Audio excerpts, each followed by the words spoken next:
Every major event in world history, every major figure in world history appears to be encoded in the Bible.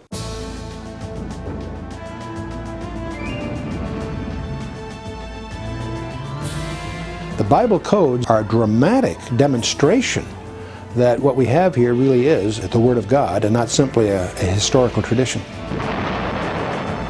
These 66 books, penned by 40 different guys over thousands of years, are collectively a supernaturally given and skillfully engineered message system.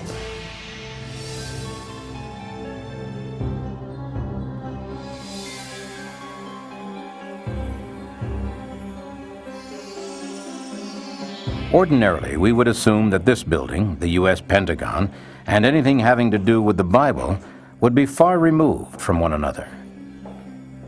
But in 1994, Statistical Science, a respected mathematics journal, published Report Number 3, Volume 9, titled Equidistant Letter Sequences in the Book of Genesis. That report found its way to this door. Thank you, Harold. This was the office of Harold Gans, senior cryptographer for the National Security Agency. But now he was absorbed in something else. You still working on that Bible thing? Your little 386 at home has been crunching numbers for almost 2 weeks now. 19 days, actually. 14 hours and 21 minutes. Gans knew that equidistant letter sequence was a code form widely used by various governments and their agents. The idea that they would occur in the book of Genesis was hard for him to believe. I don't know why you're wasting your time. And this thing's either pure coincidence or pure nonsense. I'm sure you're correct. But Rips designed the original program, and Statistical Science published the findings. Eliyahu Rips? He's a world-class mathematician. What's he doing messing with this religious stuff? Makes you wonder, doesn't it? He found it so difficult to believe that he wrote his own computer program based on his intimate knowledge of encryption techniques with the intent of disproving the results published by Statistical Science. So here we are, the agency that cracked the Enigma code, the Japanese Purple code.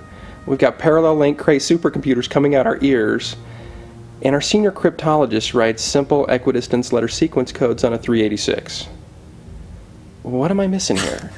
Probably the significance of what this means if it's true. Oh, yeah, that all the secrets of the world are encoded in the Torah, and only God could have put them there. Is it? Is it what? Is it true? Hang around a few minutes and I might be able to give you an answer. What was the significance of these Bible codes? Could there be information encrypted in the book of Genesis having to do with people and places that could not have been known at the time the book was written? If the codes were simply a matter of random chance, the Gans program would soon reveal it. He was sure his wife would soon be calling to tell him his computer had stopped and the p-value, a numeric representation of probability, was a very large number, and that would be the end of it.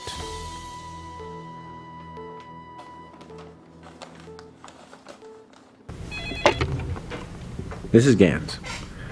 Oh, hi. Did the machine stop running yet?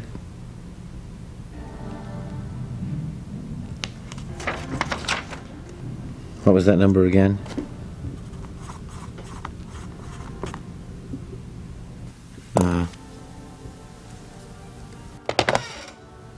Well? As a matter of fact, it is true. I don't think I've ever seen a p-value this small before. The probability that these codes could appear by accident it's virtually non-existent. What Gans discovered that day was that everything was there, just as the study said it was, firmly fixed in the code. He also knew the controversy was just beginning. I believe the Bible code issue is nonsense from beginning to end. The overwhelming majority of scientists who have studied the phenomenon have come to the conclusion that there's no basis for it whatever. We've come a long way since 1450 and Gutenberg's first movable type printing press. Today, this small disc contains the entire Bible. Any passage can be accessed at the push of a button. In just a matter of minutes, everything in the Bible relating to a particular subject can be accessed, collated, and printed out. But you know, for all of our sophistication and technological skill, we haven't been able to improve on the words. What they say and what they represent remains exactly the same. There is something that has recently captivated biblical scholars and scientists alike, however. It is the notion that there might be something more here than just the words that are on the surface. There is evidence that embedded within the Hebrew letters of what the Jews refer to as the Torah, that is Genesis, Exodus, Leviticus, Numbers, and Deuteronomy, or the first 5 books of the Bible, there is a code that tells of events far into the future. A code that, according to some, could only have been put there by the original author, God himself. Some researchers have even suggested that Yeshua, the Hebrew name for Jesus Christ, has been found to be part of these codes throughout the Old Testament. As you might suspect, this idea has generated a great deal of controversy. But then, the Bible's been a source of debate ever since Moses brought down the 10 Commandments from Mount Sinai. There have always been those who love it and those who hate it.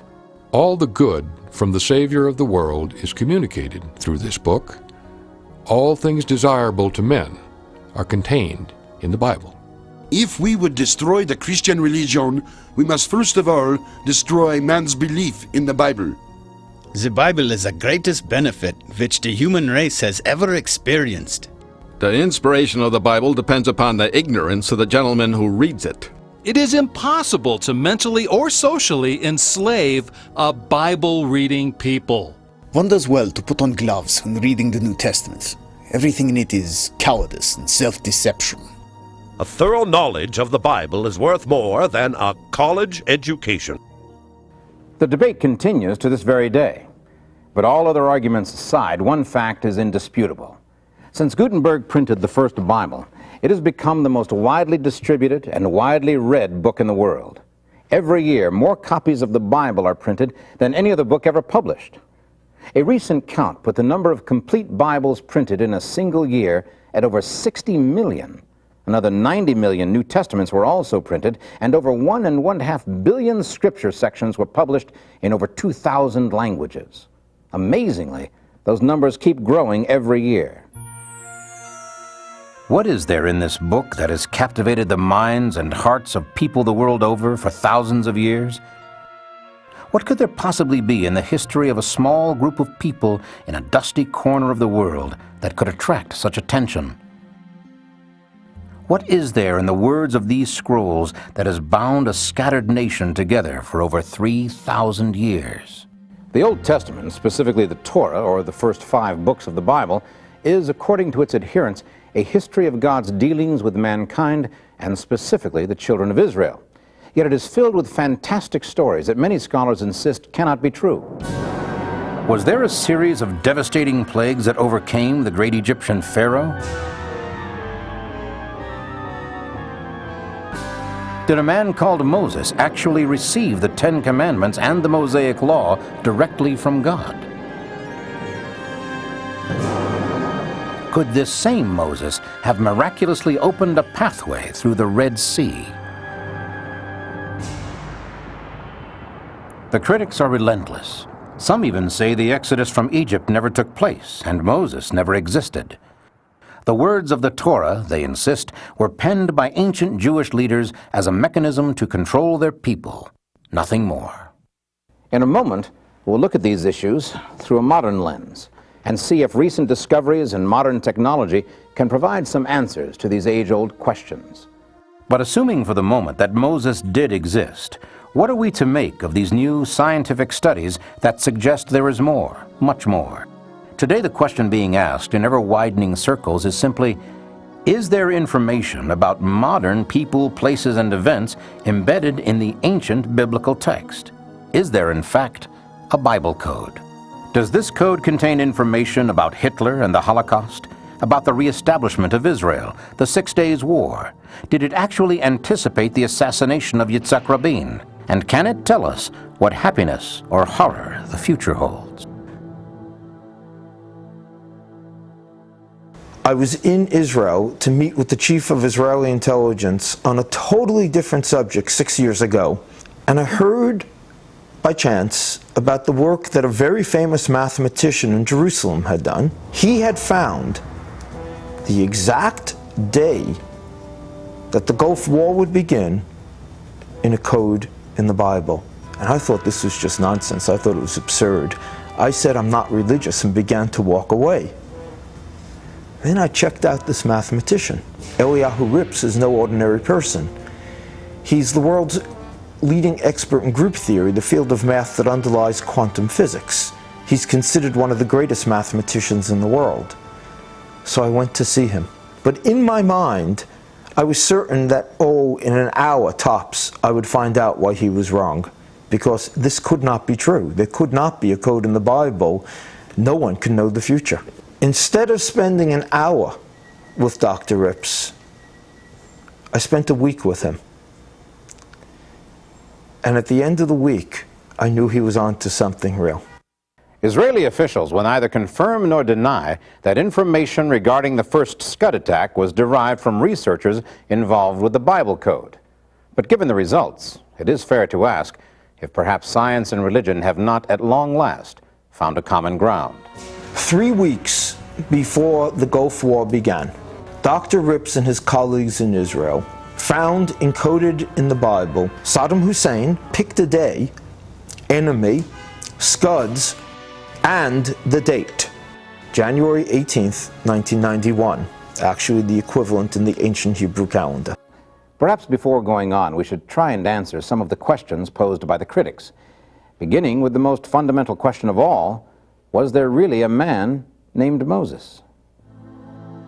According to the book of Exodus, at the time Moses was born, the Pharaoh of Egypt had decreed that all male Hebrew children be killed. The mother of Moses, unwilling to follow this horrible edict, put her young son in a basket made of reeds and set it adrift on the river.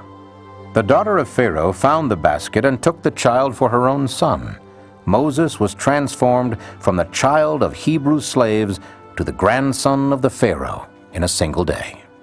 But Moses' life in the court of the Pharaoh came to an abrupt end when he saw an Egyptian taskmaster beating a Hebrew slave, and in a rage, Moses attacked the Egyptian and killed him.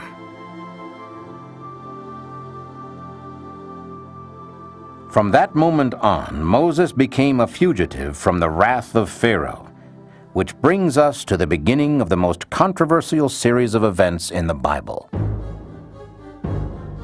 Moses fled into the desert to escape the Pharaoh's soldiers. After wandering for many days, he came across a small tribe of nomadic shepherds in what was then the land of Midian. He is befriended by Jethro, the head of one of the families, and there he determines to stay. In one stroke, Moses is transformed from Prince of Egypt to wandering shepherd, and so far as Moses is concerned, that will be his lot in life. But it was not to be. One day, while in the desert, he was startled by the sight of a burning bush that, while fully involved in flame, was not consumed. The Lord spoke to him out of the bush and told him he must return to Egypt. Critics are quick to point to this episode as proof the Bible is pure fantasy. Even apart from the burning bush, how could a middle-aged shepherd, who by his own admission was not a good speaker, be expected to go into Egypt, where he was still under sentence of death, and simply tell the Pharaoh he has to give up hundreds of thousands of slaves? The answer, according to the Bible, is a series of plagues that God permits Moses to call down upon the Egyptians. There are plagues of frogs and flies, of the water in wells, rivers, fountains, even urns turning to blood, of boils, dying cattle, and fiery hail. Finally, Moses names the most devastating plague. The firstborn of every Egyptian household will die. And therein lies the problem. Critics insist that the Egyptians were such astute record keepers that something so tragic, so all-encompassing, would certainly have been recorded by their own scribes as well as by Moses. As it turns out, Recent discoveries have proven them right. And there's an ancient Egyptian papyrus document called the Ipuwer Papyrus, and it recounts in eyewitness fashion the plague of blood, the plague of cattle disease, the plague of strange fire phenomena, the plague on the firstborn, the strange darkness, all the events that we previously thought we only knew about from the Bible. We can read about it in Egyptian records. Given the severity of these plagues, it is not unlikely that the Pharaoh would at last let the people of Israel go. But somewhere along the line, he had a change of heart. And here the biblical record stands alone in its depiction of what many still regard as an unbelievable miracle. Yet except for this miracle, there would be no Bible or the possibility of a Bible code. Pharaoh's army of chariots was rapidly gaining on the slow-moving mass of humanity trying to make its way across the wilderness of Sinai. Suddenly, they found themselves facing the Red Sea, with the Pharaoh's army closing in from behind. Moses, according to the Bible, raised his arms, and the Lord caused the sea to go back by a strong east wind that provided the children of Israel with an escape route. We can only imagine what a great act of faith it was for the children of Israel to follow the bidding of Moses and rush out into what just moments before had been an impassable sea. The way was open before them, but it was only a narrow strip of land with a wall of water on both sides. Behind them, the Pharaoh's army, bent on destruction, pressed forward. Terrified, but facing certain death, they rushed out onto the narrow bridge of land. It is not hard to imagine the Pharaoh's army coming to a standstill, staring in disbelief at the fleeing Israelites and giving them precious time to complete the crossing.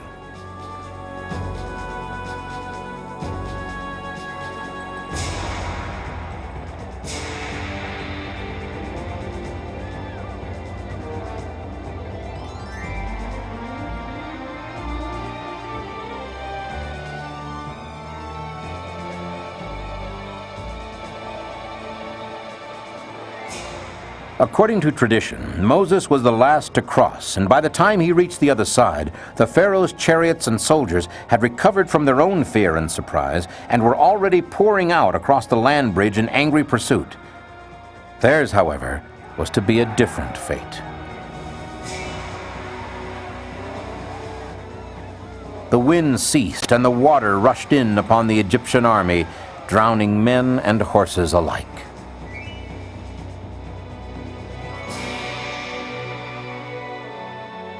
But could such a thing really have happened? Oddly enough, it was Napoleon who first discovered that indeed it could. At this site in 1799, Napoleon's engineers discovered an underwater ridge some 600 feet wide that extended from shore to shore. His engineers calculated the right time for crossing this 5.2-mile strip when the east wind would blow sufficiently to clear the seabed of water. Napoleon, however, barely escaped with his life when a sudden change in the wind's direction brought an onrush of water covering this strip within just a matter of minutes. Of course, those were 18th century engineers, and their records did little to satisfy the critics. 20th century scientists, however, have taken up the challenge with surprising results. Dr. Doran Knopf, professor of oceanography at the University of Florida, has developed an experiment to test the viability of the biblical account of Moses and the children of Israel crossing the Red Sea. We developed what we call in physical oceanography a mathematical model of the part of the Red Sea where many people believe that crossing could have been. And what I'm going to do is I'm going to let the wind blow from here, and you will see how the water recedes and in fact exposes the ridge.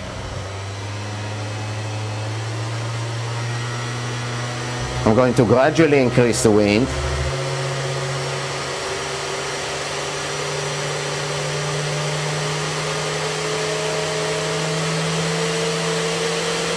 So the idea is that the Israelis crossed on this part of the ridge which was exposed, and they saw water on the two sides. And I'm going to cut the wind off now, and I'm going to do that abruptly, and you will see how it comes back. So let's do that. the water wants to come back to the position that it had before, and it does that via a gravity wave, which moves at the speed we calculated to be like 15 feet per second or so, which is, of course, a speed that one cannot escape. Dr. Knopf's experiment demonstrates that the strong east wind could indeed have opened a passage through the Red Sea sufficient for the children of Israel to cross, and as Napoleon demonstrated, once the wind stopped, there could be no escape for the Pharaoh's army. Modern research has shown that it was possible for the fleeing slaves to have crossed the Red Sea at this particular point. But how do we know this is where Moses brought his people? Once again, modern technology shows the way. Literally. Infrared satellite imaging has tracked a large migration of people, their campsites, and their direction across the Sinai Peninsula with an astonishing correlation to the biblical account in Exodus. With satellite infrared photography, there have been major archaeological discoveries found throughout the world. There's a trail that comes down the west branch of the Red Sea.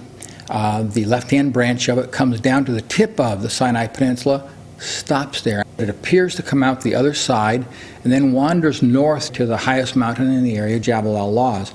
And we did find what I think is important archaeological evidence that something took place at Jabal al-Lawz. We found at the base of this mountain 12 pillars, 18.5 feet in diameter. Why not 7? Why not 11? Why 12? With 12 tribes of Moses fitting so perfectly into that scenario. Additionally, on the flat in front of this mountain, we found a large pile of rocks about 24 feet tall. There's a petroglyph of an Egyptian, not an Arabic drawing, but an Egyptian drawing of the golden calf. And additionally, at the base of the mountain, we found kind of a wing-shaped formation, foundation pointing towards the mountain, and there we found marble, round marble stones. This is some of the stone of it. This rock is not indigenous to that area of Saudi Arabia, let alone to Saudi Arabia. Somebody brought this in a tremendous distance. Something really did take place at this mountain, and it may well have been the Exodus. All these findings seem to confirm the discovery of the real Mount Sinai according to information provided in the Bible. Could this then be the actual route of the Exodus? Are we now within sight of the biblical Mount Sinai and the miraculous meeting that produced the Torah? Modern technology, it seems, can confirm that there was a man called Moses, that there was a massive exodus of people out of Egypt, and that these people did cross the Red Sea and go into the ancient land of Midian, now Saudi Arabia. But was Moses responsible for this book, the Torah, or what we commonly refer to today as the first 5 books of the Bible? And can modern technology confirm what may be the most fantastic biblical discovery of all time, the existence of the Bible code? To find the answer to that question, we must first try and determine how the Torah was actually written. This is important because if the code exists, the plain text would have to be the same today as it was when Moses brought it down from the mountain. After nearly 4,000 years of copying and translation, is that even remotely possible? Dr. Eliyahu Rips decided to find an answer to that question, and in 1982 began an intensive study designed to prove or disprove once and for all the ancient Jewish tradition that holds there are hidden messages encrypted in the Torah. It was 12 years before the completed study was published and came to the attention of Harold Gans. Since that study, the mystery of the Bible codes has sparked worldwide interest in the ancient text and sparked intense debate among scientists and biblical scholars alike. But is the idea of some sort of code in the Bible really new? What, if anything, does the Bible itself have to say about hidden or sealed information within its pages? Haven't there been others over the centuries who have tried to uncover hidden secrets in the pages of the Bible? What, if anything, did they discover? In the next few minutes, we'll try to provide answers to those questions and to what is perhaps the most intriguing question of all. After centuries of being on opposite sides, will science and religion finally come together in a single expression of truth? There are those who suggest they already have. When you stop to think about it, the Bible is truly an amazing book. It took 1,500 years to complete, 40 different writers contributed to its content in 3 languages, and as we know it today, it contains 66 books in 2 testaments, the Old and the New. The question that comes immediately to mind is, How could something so long in the making, so complex, and with so many different authors, possibly contain a code of any kind? There's an ancient tradition among Jews concerning the Torah. This tradition claims that unlike all other books of Scripture, the Torah alone was not merely inspired, it was dictated directly by God to Moses in a precise letter-by-letter sequence without punctuation or spaces between words. Jews and Christians alike have long considered the words of the Bible to be divinely inspired. But this tradition suggests something different, something far more astounding. It suggests that God literally wrote the Torah. And if that's true, then we have to ask, is there any evidence that this tradition has some basis in fact? Well, we need to understand that in the ancient texts, there were no spaces between the words. Scholars call this form of writing scripta continua. In other words, it was just a stream of letters. You inferred where the spaces between the words occurred. Archaeologists have discovered 22-line inscription this way. This is a pretty well-established fact in archaeology. The spaces between the words as we're used to it apparently were introduced during the days of Ezra, much later, of course, than the days of Moses. The tradition, it seems, does have some archaeological support. That means that in the 40 days and 40 nights Moses was on Mount Sinai, he was busy writing down, in precise sequence, the entire 304,805 letters of the Torah. The question that jumps out at us is why? What could be the reason for requiring such a strict and difficult construction? It is also part of the tradition that within the precise sequence of letters, there is encrypted information of a sort that only a divine hand could have placed there. However quaint and absurd that might seem, the tradition has a long and highly respected history. Nachmanides, one of the great Jewish sages, teaching in the 12th century, told his students that all of Israel's history could be found in Deuteronomy 32, commonly known as the Song of Moses. Another outstanding rabbi and teacher, who lived and died in the 13th century, Rabbi Bachya ben Asher of Saragossa, Spain, described a process whereby the skipping of equal intervals of letters in the Torah could lead to obtaining divinely ordained information. And in the 18th century, one of the greatest of the post-biblical sages, Elijah Solomon, known reverently as the Great One of Vilna, made the startling claim that all that was, is, and will be unto the end of time is included in the Torah. While these are only opinions, they are without question the opinions of some of the greatest Torah scholars of all time. Their influence on Jewish tradition cannot be overestimated. It seems pretty clear that the idea of some kind of coded information in the Bible, specifically the Torah, has been with us for centuries. Would it surprise you to learn that the concept was not only believed, but actually enlarged upon by one of history's most famous scientists? Sir Isaac Newton served as provost of Cambridge University for many years and is generally regarded as the first modern scientist. It is Newton who figured out the mechanics of the solar system and is credited with the discovery of the functions of gravity. He was also a firm believer in a biblical code. Sir Isaac Newton, who was better at it than anyone, said that the entire universe, not just the Bible, the entire universe was a cryptogram, a code set by the Almighty. And it was up to us to unravel this puzzle. And he, of course, also looked for a code that he was sure existed in the Bible that would reveal the future of mankind. Newton left many of his personal papers at Cambridge when he retired. His biographer, John Maynard Keynes, discovered the papers and was shocked to learn that most of the 1 million or more words in Newton's own handwriting had nothing to do with mathematics or astronomy, but rather esoteric theology. Newton was a firm believer in a Bible code. He was so certain there was a hidden code in the Bible that he spent over half his life trying to decipher it. The secret of the Bible code, if indeed it existed at all, would remain hidden for another 300 years.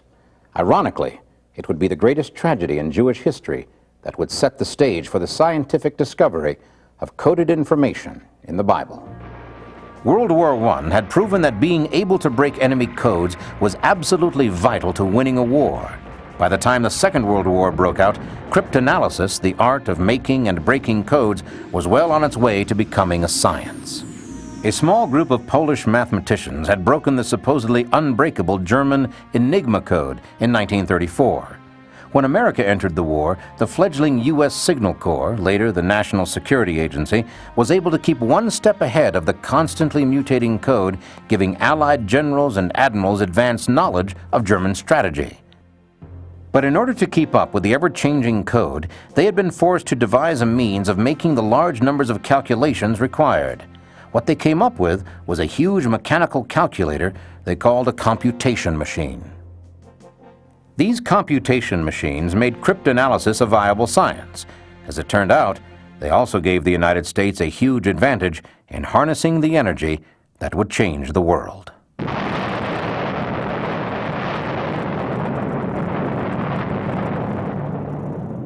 During World War II, we of course were on a crash program to develop the atomic bomb, which required substantial computation. Dr. John von Neumann at Los Alamos and Dr. Alan Turing, both world-class scientists, collaborated to give us what we know today as the modern computer, both for the atomic bomb and also to unravel the Enigma codes of the Germans. The invention of the atomic bomb undoubtedly changed the course of world history, but the invention of the computer itself has probably brought about even greater changes.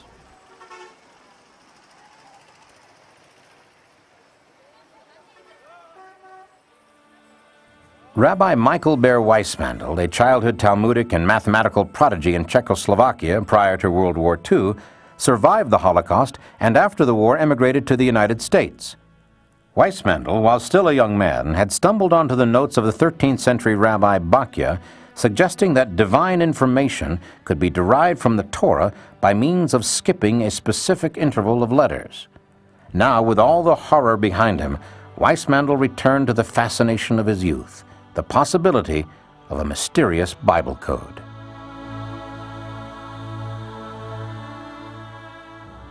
Rabbi Weissmandal, through his diligence and determination in his studies of the Torah, made some remarkable discoveries. The word Torah in Hebrew consists of 4 letters, a tau, a vav, a resh, and a he, which are equivalent for us to talk about it as if it was a T, an O, an R, and an H. We should note here that the Hebrew alphabet consists of 22 letters that are essentially consonants. Vowels are generally simply inferred. The vav operates sort of what we would consider as an O, but is not considered a vowel. In the book of Genesis, if you go to the first equivalent of a T and count 49 letters and then take the next one, in other words the 50th letter, is the equivalent of what we would consider a vav. It's what we would consider an O.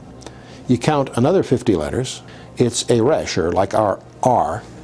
You count another 50 letters, and you come to a he, or like an H. In other words, it's as if you found a T-O-R-H at 49 letter intervals. It spells the word Torah. Rather remarkable in its own right, but one of those things you could dismiss as just a happenstance. But when you get to Exodus, you discover the same thing happens. You come to a T, 49 letters plus 1, you get to the O, the R, and the H the same way. And so again, this starts to look very designed. In fact, it's rather interesting that this number 50 are the number of days from the Exodus to the giving of the Torah at Mount Sinai. In pursuing this further, you go to the book of Leviticus, the 3rd book, and nothing like this happens. But you go to the 4th book of the Torah, the book of Numbers, the same thing happens, but only if you spell Torah backwards. Kind of weird. You go to the book of Deuteronomy, again you find the equivalent thing, but only if you spell it backwards. Now, you wonder, what does this mean? And you stand back from it all. It's as if those 4 books are pointing to the middle book, 2 forward, 2 back, to the book of Leviticus. So you examine Leviticus more carefully, and you discover not 49 letter intervals, but 7 letter intervals. You have the word Yahweh, or the name of God. And you stand back from this whole thing and you realize the Torah is always pointing to the name of God. Rabbi Weissmandal's discovery is the first modern hint of hidden codes in the Bible, and of course has led to using computer to find others. Professor Daniel Michelson at UCLA has estimated that the probability of Weissmandal's discovery happening by accident is less than 1 in 3 million. This discovery also has great significance to the ancient menorah lampstand, still used in Jewish practices today. Like the lamps in Israel's ancient lampstand, the Hebrew word for law was encoded at 50-letter intervals in the opening paragraphs of Genesis and Exodus. The Eastern lamps point toward the servant lamp, the lamp of God, which was elevated above the others. Leviticus reveals that servant lamp design with Yahweh, the Hebrew word for Jehovah, encoded at 8-letter intervals in its opening verse. In the ancient menorah, the Western lamps were reversed to point toward the servant lamp.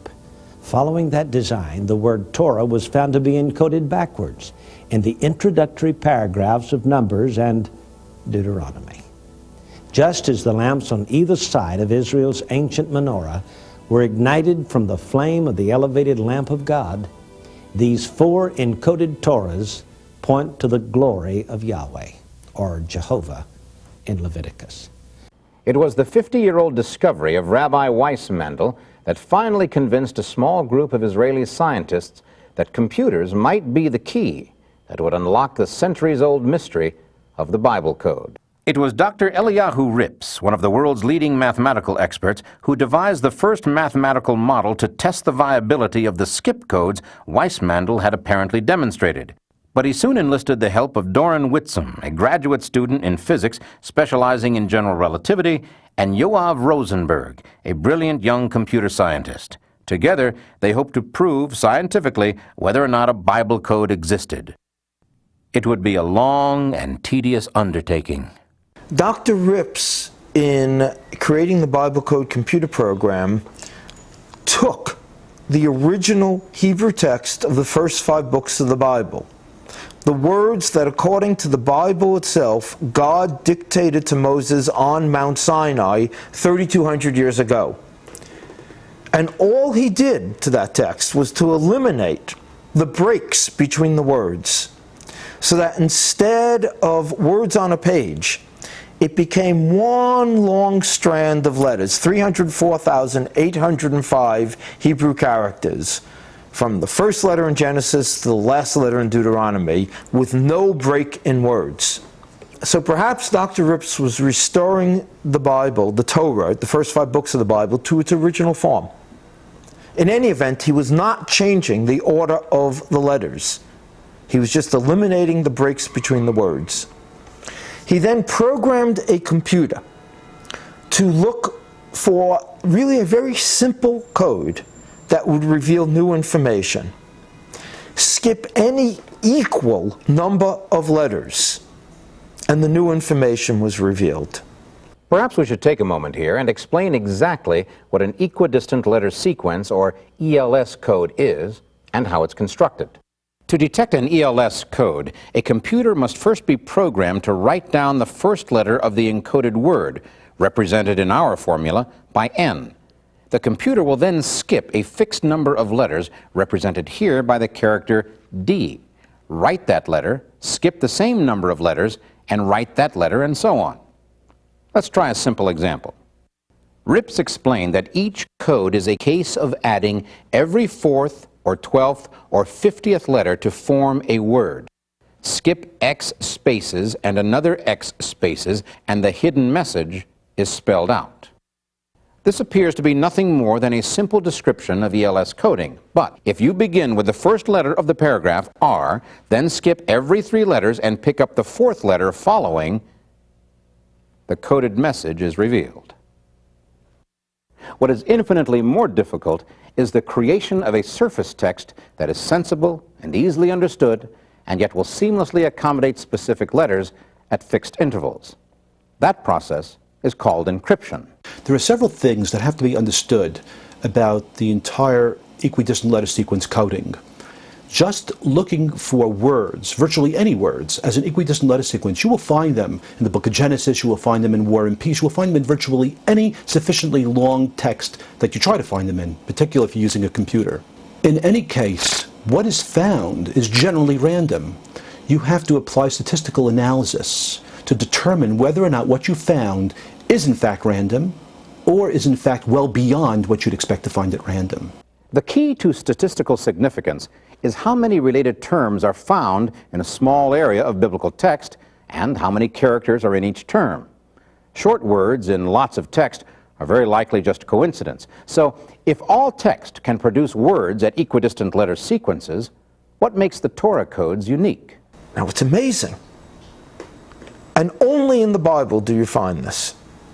When, for instance, by skipping an equal number of letters, you spell out President Kennedy, the very next letters in the same skip sequence say to die, and Dallas is encoded in the same place. When you look for Shakespeare, the very next words in the same equal distance skip sequence say, we'll present plays on stage, and Hamlet and Macbeth are encoded in the same place. You could find Kennedy or Shakespeare in some equal distance skip in any big enough text. If not in War and Peace, look in a bigger book. Eventually you will find some equal distance skip sequence that does spell out the name of any historical figure. But only in the Bible will you find encoded consistently in the same place accurate related information. In order to test the ELS code theory, the research team created a program according to strict scientific and statistical rules. The usable text would be only the book of Genesis, some 78,000 letters. In order to make certain the results could not be tainted by subjective interpretation, they selected the names of 34 of Israel's most famous and revered sages as the target of their search. To make it more difficult, they also asked the program to search for either the target's birth date or death date. After months of work, the incredibly complex mathematical model and program was ready. Now it was up to the computer.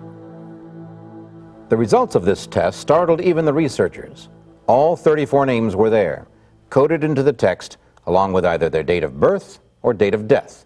He used statistics correctly, and he found that the information encoded in the Bible was encoded there against odds of 10 million to 1. He looked for the same information in War and Peace and 2 original Hebrew texts, and there found nothing but random letter combinations. Only in the Bible did he find consistent, coherent information against odds of 10 million to 1. The first experiment was a comprehensive experiment, encompassing a large body of words and expressions that have a connection, like names and nicknames of the great sages and rabbis of Israel, as listed in the encyclopedia along with their dates of birth and dates of death. We measured if indeed there was a tendency for such connections, and the result was that there were connections, and the possibility that this occurred by accident was very minimal. Harold Gans, at the time a senior cryptologist at the National Security Agency in Maryland, heard of the test and the results. I reproduced the experiment, and lo and behold, I got precisely the results that they had reported. I then went ahead and did a new experiment. Instead of pairing each of the rabbis' names and appellations with their dates of birth and death, I paired them with the places of birth and death, cities, towns, villages, wherever it was they died or were born.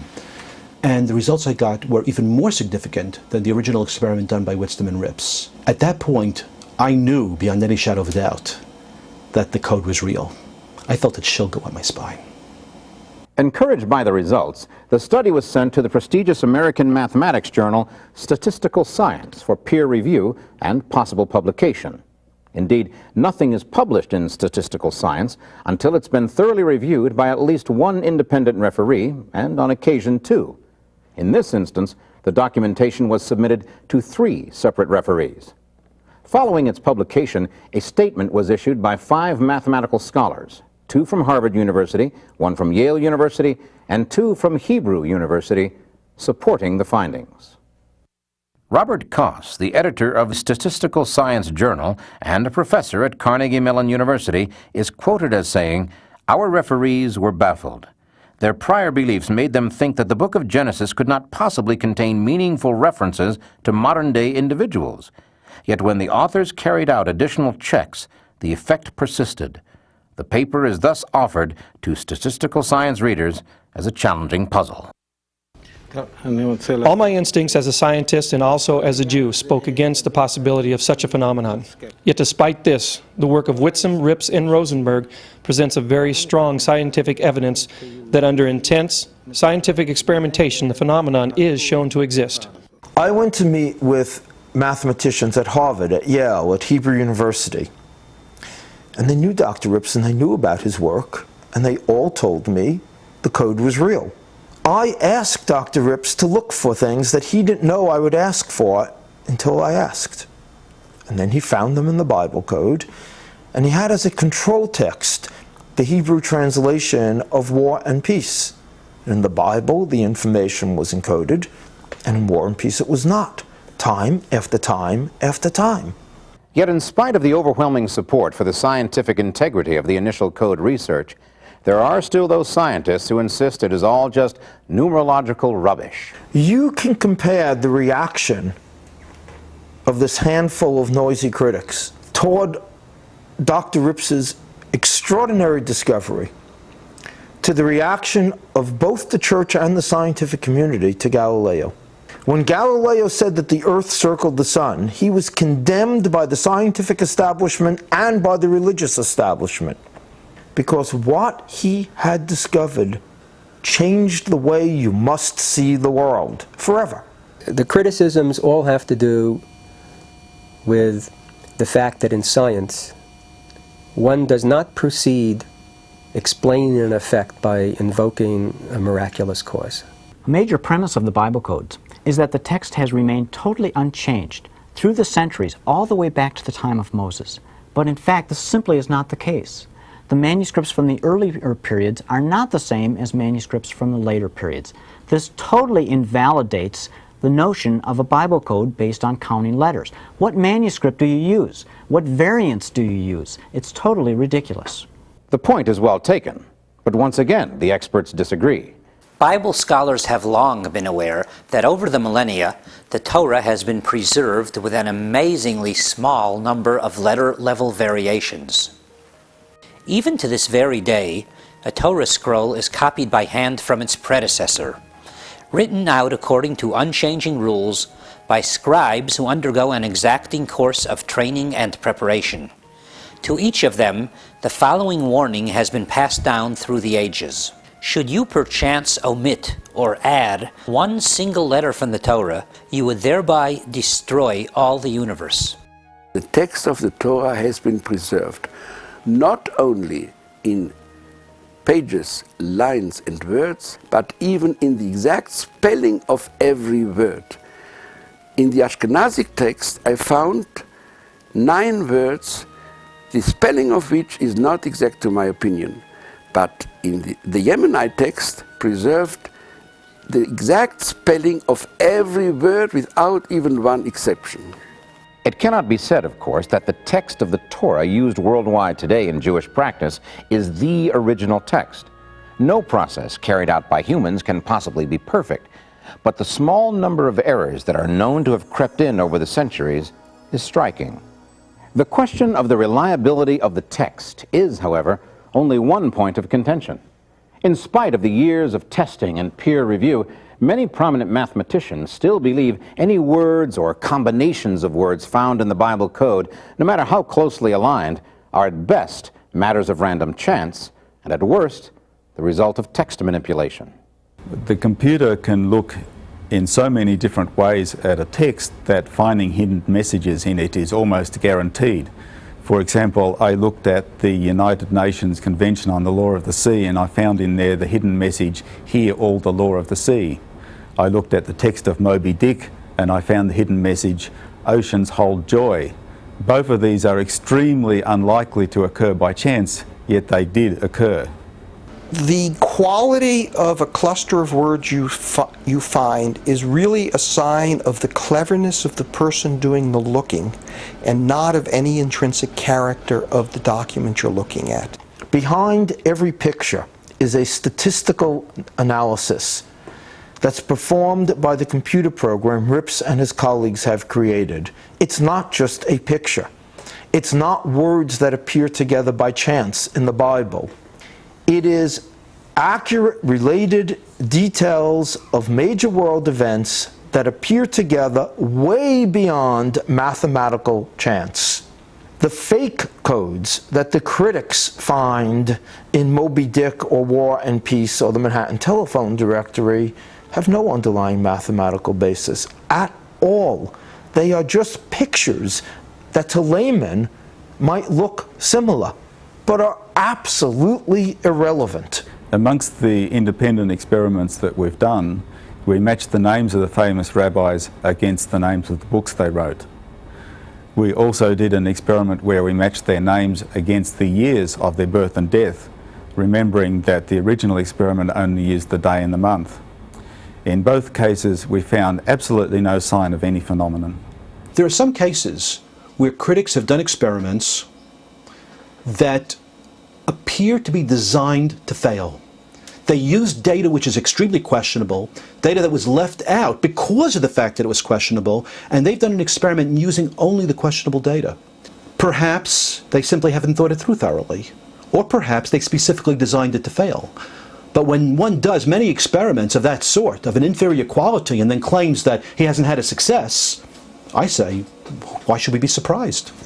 The strength of the famous rabbi's experiment is that it seemed to not require an act of faith on the part of the readers, but rather to be a standard, objective, repeatable scientific experiment. Close examination of this evidence shows it to be completely subjective and arbitrary, completely reliant on faith in the honesty of the people who did it, and that disqualifies it as being scientific evidence. Professor Rips is an honest man. Everybody who meets him, who has talked with him, spent time with him, he comes across as an honest man. It's very hard to conceive that he was part of a process that rigged anything up. And so you have a case where he's basically being accused of a fraudulent, consciously fraudulent experiment. And it's a serious charge. It's the kind of thing that can ruin a professor, to be involved in something that, I mean, professors have to have a point of view for the truth.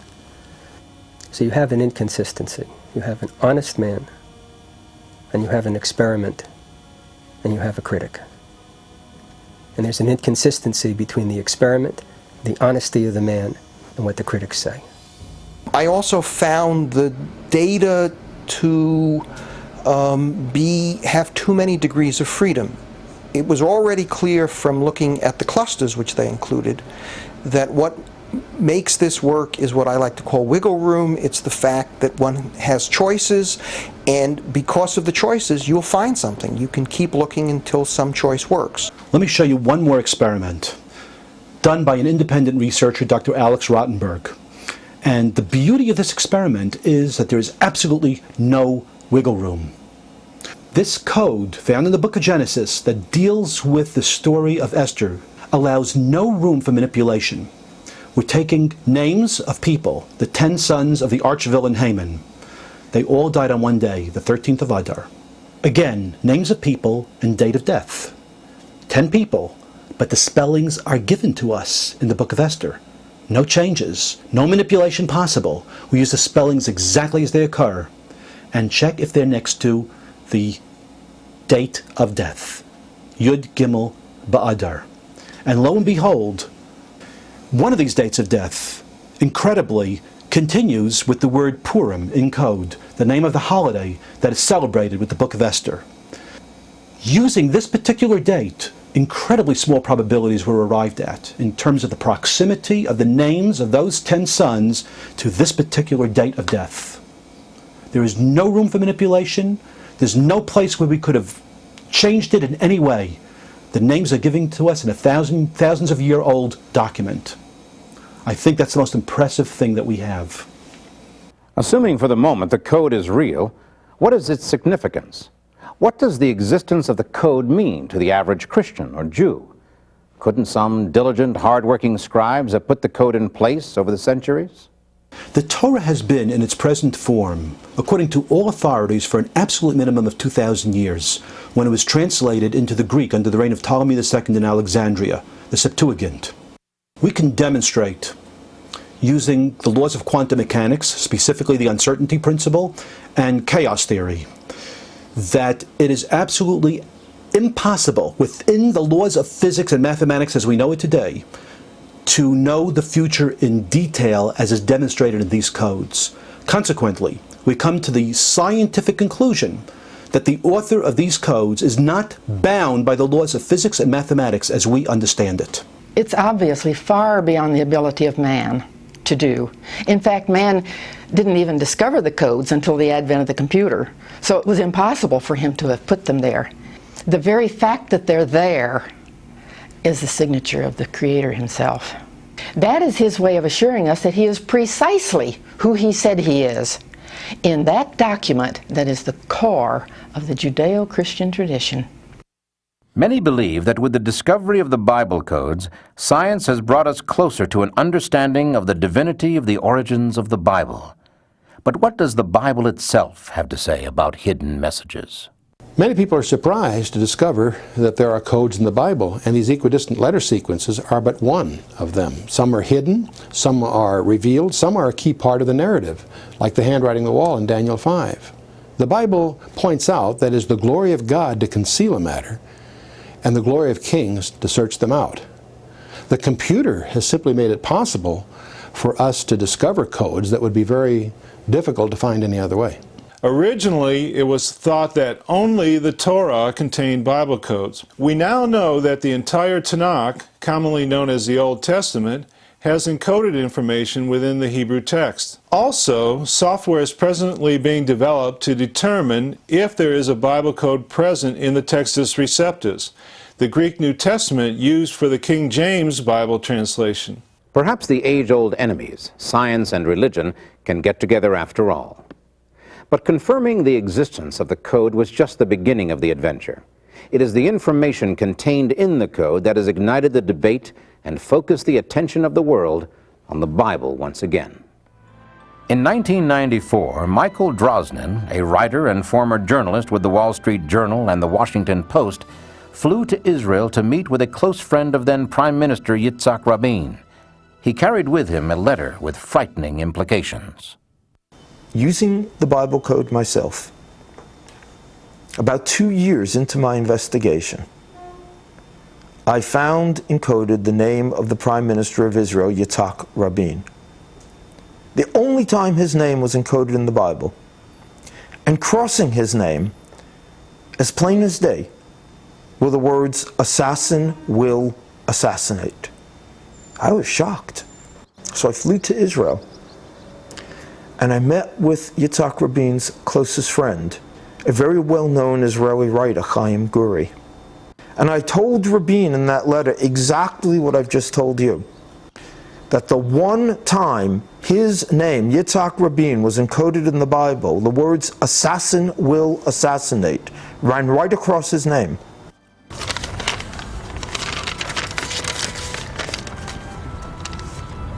Are you seriously suggesting the Torah actually says that Rabin will be assassinated? All I can tell you is what's in there. Will you give him the letter? In his letter, Michael Drosnin told the Prime Minister, "I have uncovered information that suggests your life is in danger." He went on to explain that it was an Israeli mathematician that had discovered a hidden code in the Bible that appears to reveal the details of events that took place thousands of years after the Bible was written. The letter also pointed out that the information had been confirmed by famous mathematicians, and the results have been replicated by a senior codebreaker at the Pentagon using his own computer program. This should not be ignored. Guri read the letter, but his response was not very encouraging. All right, I'll take it to him. But I know the Prime Minister, and I don't believe he'll pay any attention to these Bible codes.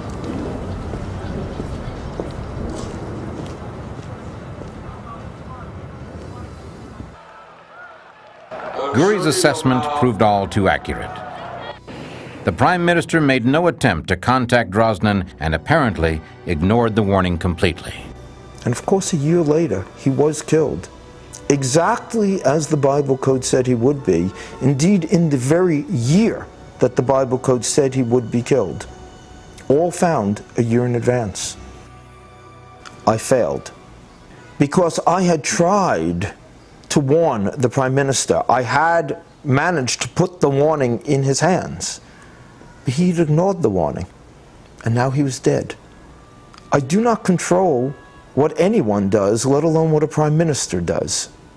I'm used to reporting on events that already have taken place, not telling people what might happen tomorrow. It's a very strange position for me to be in as a reporter, but I cannot ignore this. I'm doing only what I've always done as a reporter. I'm checking out the information, and once I determine it's accurate, I'm sharing it with as many people as possible. But yeah, the responsibility does feel larger. There's no question of it. In his book, The Bible Code, Michael Drosnin explains a series of events in some detail. However, Drosnin's discovery of the Rabin assassination in the Bible Code has triggered controversy on a whole new level. Can the code be used to let us see into the future? If not, what purpose does it serve? The Bible codes are there so when the future happens, it confirms Scripture as the divinely inspired Word of God.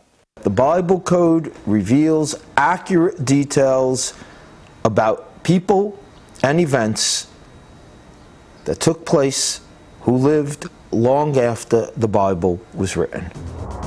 We can go to events as recent as the bombing in Oklahoma, where we have the name of the building that was blown up, the Marah building, encoded, Oklahoma encoded, even the name of the man who was arrested and convicted for the crime, Timothy McVeigh, all encoded in a document that's 3,000 years old. Watergate is encoded. The one time that word appears, there's a question. Who is he? President. But he was kicked out. Economic crisis is encoded one time in the Bible, and with it is the year of the great stock market crash, the year the Great Depression began, 1929. The collision of the comet with Jupiter in July 1994, found 2 months before the collision took place, was encoded twice in the Old Testament, with the exact name of the comet, Shoemaker-Levy, which had only been discovered a year earlier. In both cases, the name of the comet actually crossed the name of the planet, Jupiter, and in one of the encodings, we had the exact day of impact. Of course, World War II and the Holocaust are very clearly encoded in extraordinary detail. We have Hitler encoded with Nazi and enemy, an evil man, and slaughter. The whole world was saddened and astonished when Lady Di tragically was killed in an accident in Paris, France. Yet when we began to do research with the computer program, we were astonished to discover that even this event had been recorded in ELS codes 3,500 years before it occurred. We found the name Princess and Diana encoded at the same ELS distance. Then beside it we found the word Spencer, her real name, together with Wales, as she was the Princess of Wales. Then in the surrounding verses we found encoded France and Paris. Then we looked and discovered tunnel and river. We found the very year 5757, which is 1997 in our calendar. We found Av, the month of August when she was killed. Most remarkably of all, we found the name Fayed, her companion in that tragic accident. All of this encoded 35 centuries before the event actually occurred. Logic tells me that the Bible was encoded to give us very important information. It was encoded, certainly, by some intelligence that could see ahead, across time. It was encoded in such a way that it would be found right now, by a technology that would exist for the first time now, the computer. When going into the future, We have to guess at the words because the event hasn't happened yet. We don't know what it is. As soon as you start guessing the words, as soon as you start guessing the context and trying to determine what would be the event that would use these words, you're out of the realm of science. You're guessing. It's subjective. It's not scientific anymore. The Bible code does not give us one predetermined future. It tells us all of our possible futures. And by having this information in advance, we can prevent the worst dangers from ever taking place. The more important question might be, will we, in the final analysis, believe what we learn? News from around the world. Nations, as well as individuals, seem to have a knack for ignoring important warnings. World War II gives us some excellent examples. Prior to America's entrance into World War II, the Japanese adapted the German Enigma code into an advanced variation the Allies called Purple. A brilliant cryptographer by the name of William Friedman, head of the fledgling Signal Intelligence Agency, was determined to crack it. With unbelievable dedication, Friedman almost single-handedly cracked the code in just over 20 months. His effort had been so intense that upon completing the task, he suffered a complete mental collapse. But the impossible had been accomplished.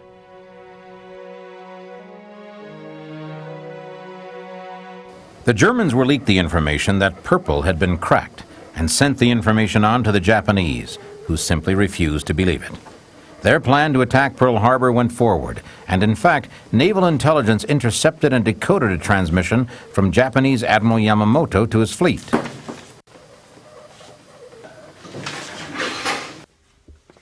The Japanese refused to believe their code could be broken, but now it was America's turn.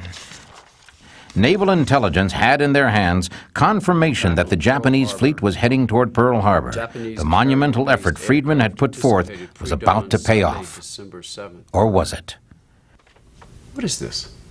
It just came in, sir. Our boys back at Signal have broken Purple. Sure they have. Have you told anyone about this? No, sir. Then don't. Those guys over at Signal haven't cracked that code. I think somebody's trying to see if we're awake over here. But, sir... That's all.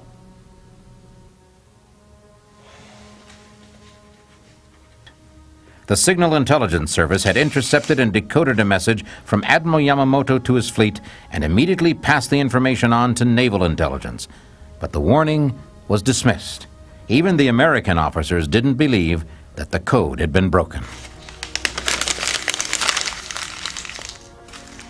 Yesterday, December 7th, 1941,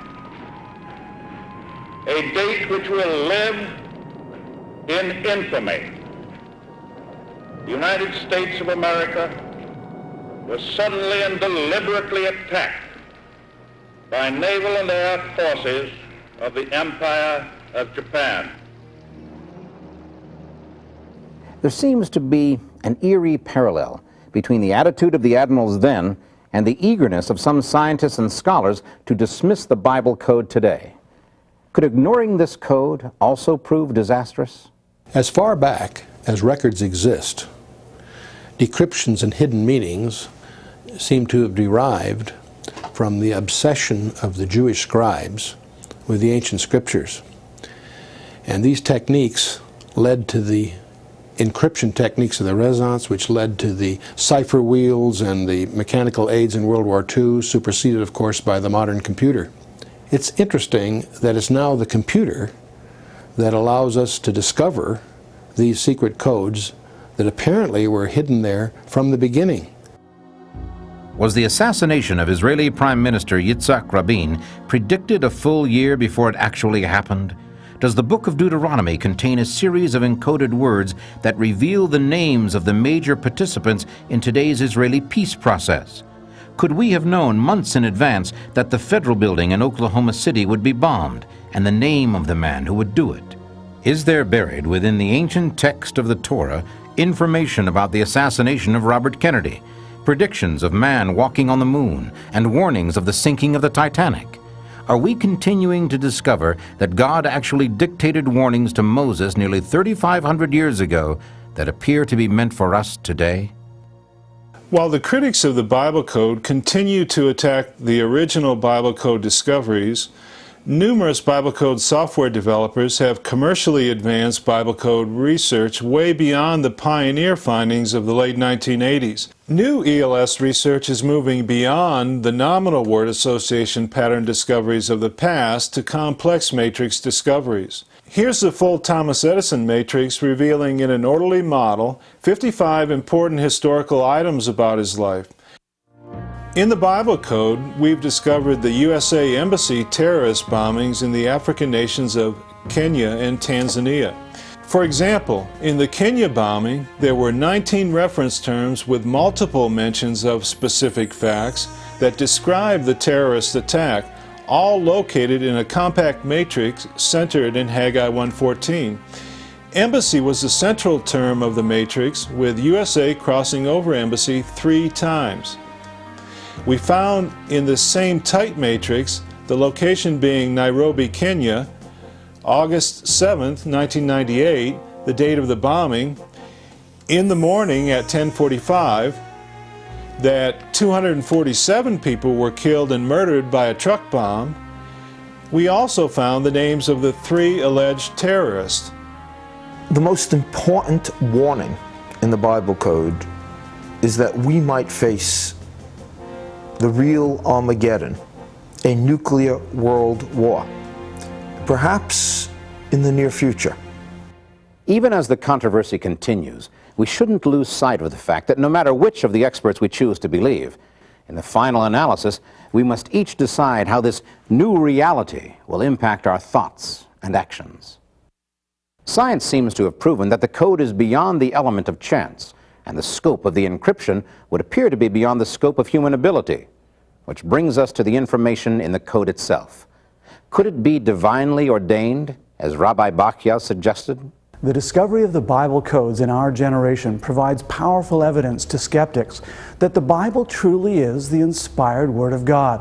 They also validate almost a decade of work by my friend Yaakov Ramsel, a Messianic pastor in San Antonio, Texas, who manually has examined the Hebrew Scriptures and has found the very same phenomena in the Bible codes. Yaakov Ramsel has unwittingly added a whole new layer of controversy to discussion of the Bible code. But in all fairness, it must be said he was working on the code long before the scientists. Over 20 years ago, Ramsel began his search for the name of Yeshua, or Jesus, in the codes. He used the same skip sequence technique as Weissmandal had done many years earlier, and like Weissmandal, Ramsel didn't have a computer. What he did have was an enormous amount of dedication and a firm belief that the codes hinted at by the Jewish sages were real. In Genesis 1, in the Torah, beginning in the 5th verse, the first word, counting every 172 letters, spells the name Yeshua in Hebrew, which means Jesus. Then at the end of the Torah in Deuteronomy, starting at the very last portion, counting in reverse every 172 letters, spells HaMashiach, the Messiah. In Genesis 20 and verse 2, counting every 5 letters in there, Hakarek Ot Shlav in Hebrew, which means in English, the lattice work of the equidistant letter sequence. The meaning of the insight is the method by which we found it. Now, if this is not scientific, I don't believe there's anything scientific. This is the most remarkable insight proving that the letter sequence is ethical, it's mathematical, it's scientific, and it sets a pattern. And we have the 10 Commandments recorded in Exodus 20th chapter. There are 179 words in that chapter. And every 179th letter, we have a wonderful insight. If you count every 179th letter, it spells Hosea Yeshua Shmi, which means salvation of the Lord Jesus is my name. Some critics, of course, have suggested Ramsel's work is a matter of pure chance, suggesting that even though the name Yeshua does appear, it doesn't necessarily refer to Jesus of Nazareth. The prophet Isaiah wrote a powerful prophecy about the coming Messiah that is recorded in Isaiah chapter 52 and 53. This remarkable prophecy of the future Messiah is often called the suffering servant messianic prophecy. In an exhaustive analysis of this brief but very detailed prophecy, Yaakov Ramsel made several startling discoveries. Not only had God encoded the name of Jesus Christ in these passages, but the names of virtually everyone else involved in the crucifixion and his ministry. He found Jesus, the name the Nazarene, Messiah, 3 Marys, the 2 high priests, Ananias and Caiaphas, King Herod, Pilate, and many of the names of Christ's disciples, all of them found in one prophetic passage, 41 names in all encoded in Isaiah's prophecy. One fact about the Bible that is not in dispute, and that is that both the Old Testament and the New are full of numbers. Some of these numbers are simple and straightforward. Others leave the reader completely befuddled. Could the key to the Bible encryptions lie in these enigmatic numbers? It would be difficult to discover the number of times 7 appears in some significant way in the Bible. 7 churches, 7 lampstands, 7 seals, 7 trumpets, 7 thunders, 7 angels, 7 miracles, 7 beatitudes, and the 7 days of Genesis, and this barely begins to scratch the surface. Weissmandal discovered Yahweh at a skip interval of 7, and Torah at a skip interval of 49, or 7 times 7. And in one of the Bible's most amazing prophecies, Daniel is told that 70 sevens are determined upon the people and upon the holy city. When Peter asks Christ how many times he should forgive a brother, the Savior answers with that same enigmatic number, 70 times 7.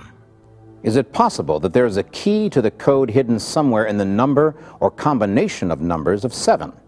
Or are these simply isolated events, independent of one another? Then again, perhaps the key is not numeric at all.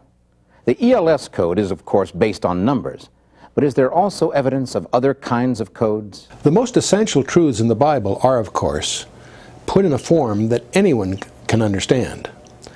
But that doesn't preclude the fact that there are mysteries hidden in the Bible that are there as challenges to us. And there are many examples. One of the classic ones is the life of Matthew Fontaine Maury, who as a youngster was fascinated as he read the scriptures that there was a passage in the Psalm 8 and also in Isaiah that makes reference to pathways in the seas.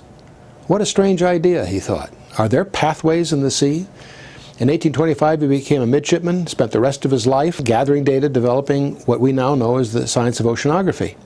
He was able to get captains to gather data. He ended up developing charts of ocean currents in the Atlantic, the Pacific, and the Indian Oceans.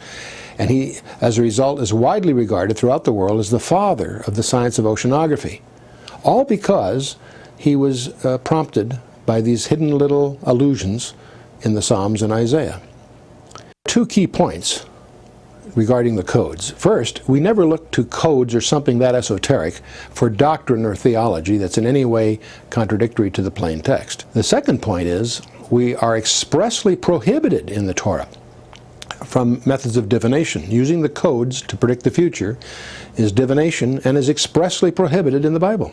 Predicting the future or not being able to predict the future. Well, that's a controversy for another time after scientists and Bible scholars have had a chance to further study and debate this developing issue.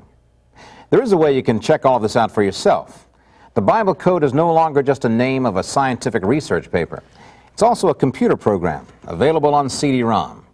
Since Hebrew is not a language widely used by the average person, developers of this code program have transliterated the entire Bible for you. Here's how it works. First, select the range of text you wish to examine. For our example, we'll choose from the start of Genesis to the end of Exodus.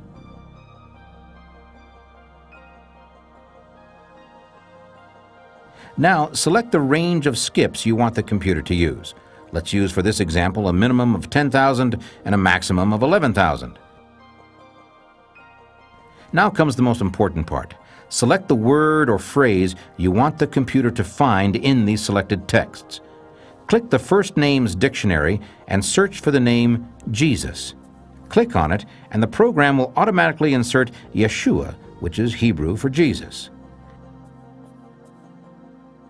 Hit the Find command button, and the progress bar tracks the search, and a status box tells you how many items the computer has found. Once the name is found, the program shows it on a matrix. We could have entered a phrase, or we can ask for related terms such as Galilee or Nazarene. It is a remarkably simple process for such a highly complex program. Computer Bible code software research and development is moving at light-year speed, yet it will be years before the full extent of what the Bible code has to tell us is fully known. The new matrix decoding systems, combined with translation software, lexicons, and dictionary searches, open up the strong possibilities that people may be able to find themselves and/or future events in the Bible code. Certainly it seems harmless enough, but the original code researchers warn that even though the computer makes it easy, the process is complex, and the results could easily be misinterpreted.